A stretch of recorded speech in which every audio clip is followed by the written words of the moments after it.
Yeah. I know that's right. But Arterial Stover, again, he said, how crazy is it that the AFC currently has 5 established young QBs?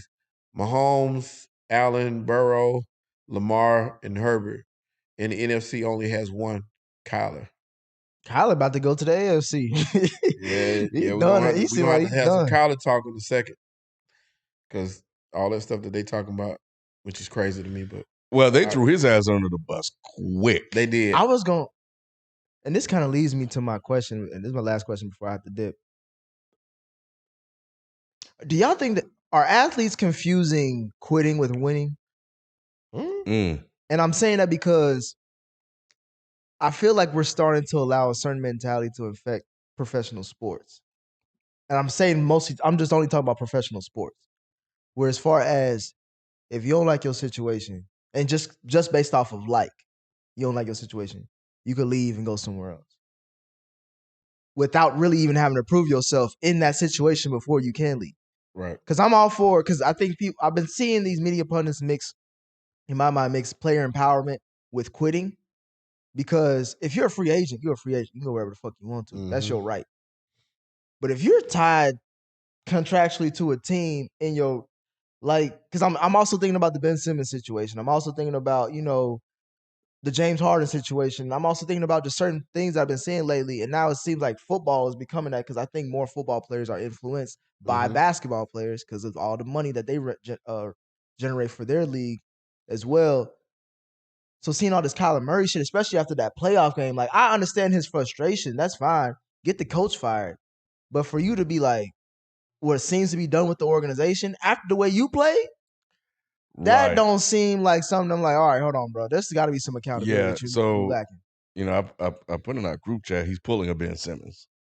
So there's word out that he thinks the organization is using him as a scapegoat for that playoff loss. Very similar to how Doc Rivers and Embiid and stuff said what they said about, oh boy. Now, I don't know. I haven't seen any of this information, so this is news to me. I don't know where he heard it from or who he's getting it from, but that's why he started deleting shit. He was like, because everybody blaming this shit on me.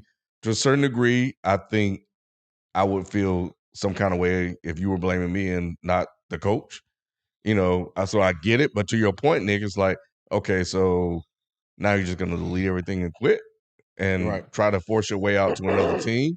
He's under contract for another year, I think, and I think they have an option. But there's some other issues going on there in the organization as well. But the interesting thing was, even after he did that and said all that, they immediately came out, the organization, and was like, this motherfucker think he's special.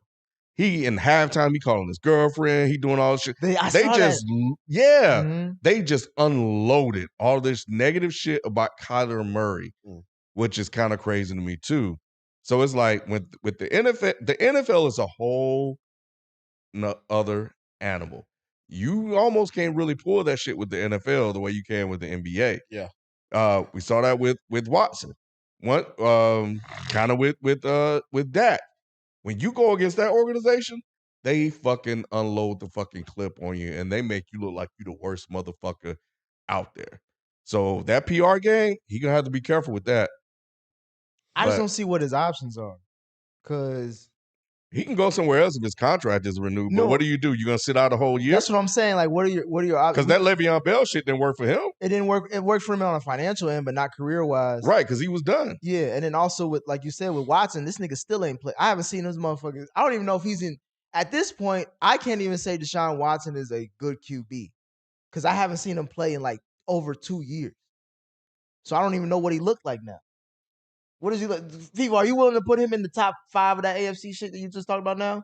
If he just started, not top 5. If he started right now, but he's still definitely top 10. But you just going off of 2 years ago. It's about to be third. It's about to be his third year out the league down there. But you know what though? I can only go by what I've seen, and what I've seen, obviously he hasn't been out there. But the last time I saw him, there was never no taper, no taper at all. You know what I'm saying? Will he be rusty coming in? Of course, but I take him over half the league right now. Take a little right, the Pat Stern on Brady ass.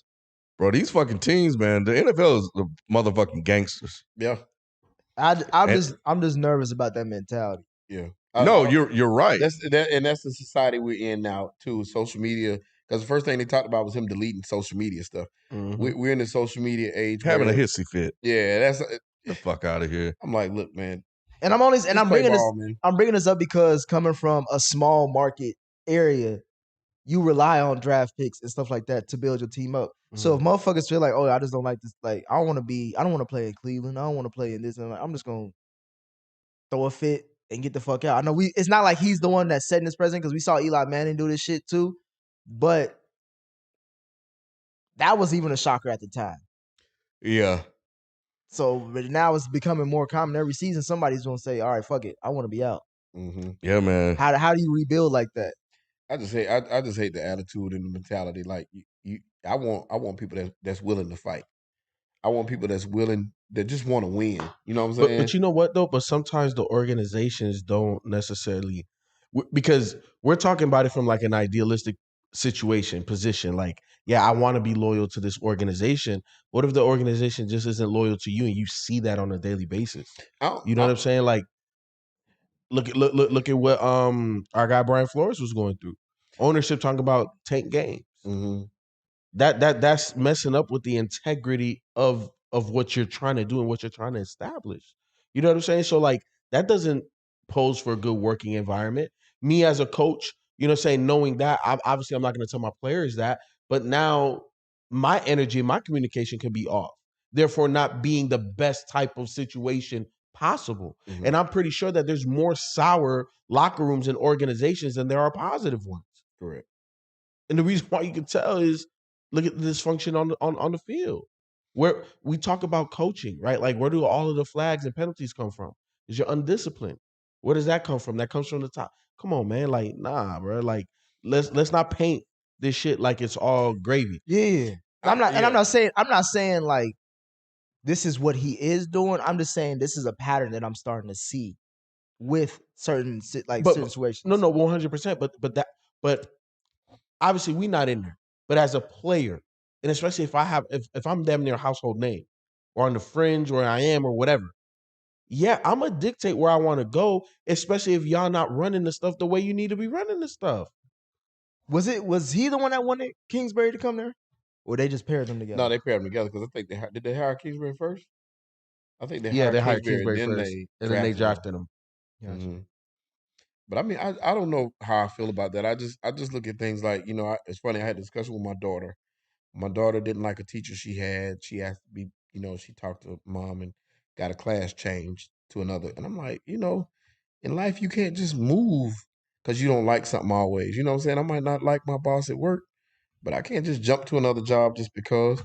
And if you're contractually obligated somewhere, you got to play it out.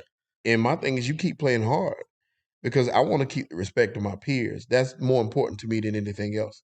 And I think about that. And if Ben Simmons was coming to my team, I wouldn't be too happy.